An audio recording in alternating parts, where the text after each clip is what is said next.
how unbelievably giving Ric Flair is. Seriously, the man should be rewarded for his announcements. The last match, the last dance, last call, have you?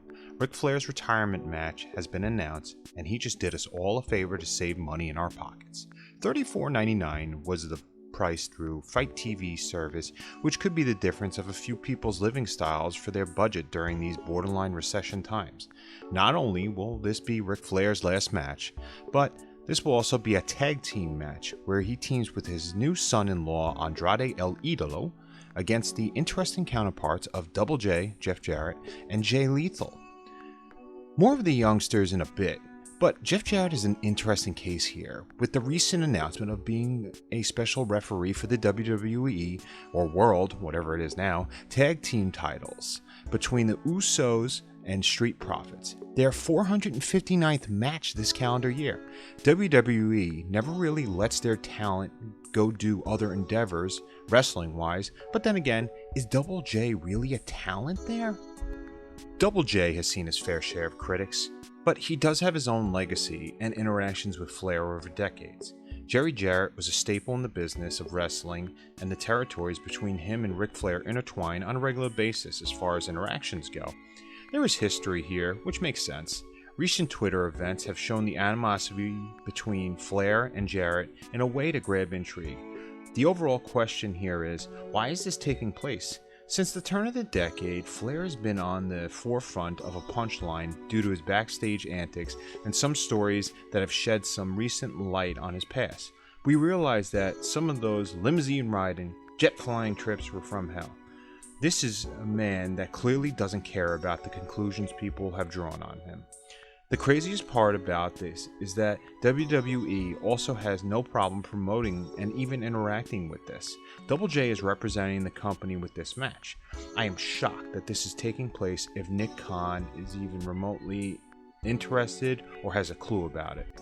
Going back to Nate, his closest friends and family would even err on the side of caution with his health. Not only physical, but his mental health has been in question because of his recent interactions with friends, family, and business acquaintances. Everyone is on the lookout for this mid-70s man with a pacemaker installed in him. He is a legend. The man lives and dies by the business, but he shouldn't die while working the business itself.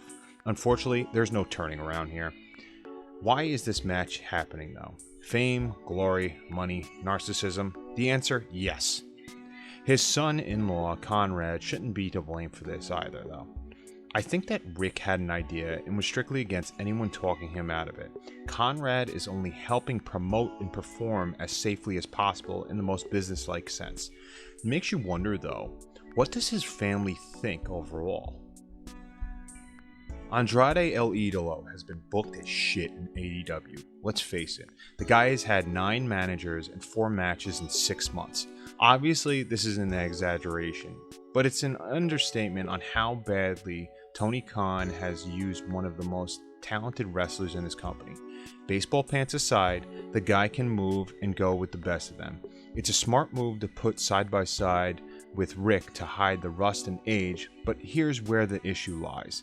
The counterpart is more than capable Jay Lethal, another man that Tony Khan is actually using but in another spokesperson category. Jay Lethal vs. Andrade in itself would be a headline matchup on Dynamite on any given week. Now, a one-time fledgling production will be subject to a great matchup to cover up the age of their partners. I hate to do this, but actually no. This one is easy. Another piece of evidence on how Tony Khan has no idea what to do with his talent. These two should be involved in stories, not loaned out for independent booking. And here's the other thing. The Dark Side of the Ring episode, the idea of Rick in AEW was forgotten about. Now, the dust has sort of settled from that AEW and has had their fair share of terrible decisions with talent. Bringing him on have been a ratings draw for sure. It would have been definitely a ratings draw. But instead of this addition, in some capacity, he has literally subtracted 2 people from his own roster. And I understand that people don't want any more signings from TK, and I agree. But there's a difference between a living legend and somebody like, I don't know, AQA, someone who was hired 4 months ago and will now quit. What's the flavor next week, Tony? Anyway, back to Flair. Samoa Joe has been off TV for months now, and Jay Lethal has been cutting promos with El Gigante India and Sanjay Dutt about him. We still have no idea what's going on with Samoa Joe or the severity, but anyway, that's a whole other topic that I really don't want to get nauseous about. Wouldn't it make sense for him to be involved, though, in a storyline with Andrade for this one-off to pay off on the behalf of Jay Lethal? Wouldn't that help gain interest in Ring of Honor with having Andrade show up as a wildcard role to be inserted into a storyline and gain interest? No offense to the other Ring of Honor talent, but this guy was just in the WWE not too long ago and is married to wrestling royalty, or as close as you could get to it. Why not mix him into a near extinct franchise that was only purchased for rights and licensing? Another missed opportunity, but I digress. Back to the limo-riding, dick-swinging bandit, Ric Flair is clearly moving on to the next phase of his life and has welcomed us into the journey of one last ride? ? The man will be remembered as one of the best in the business and will let you know what he thinks at the same time.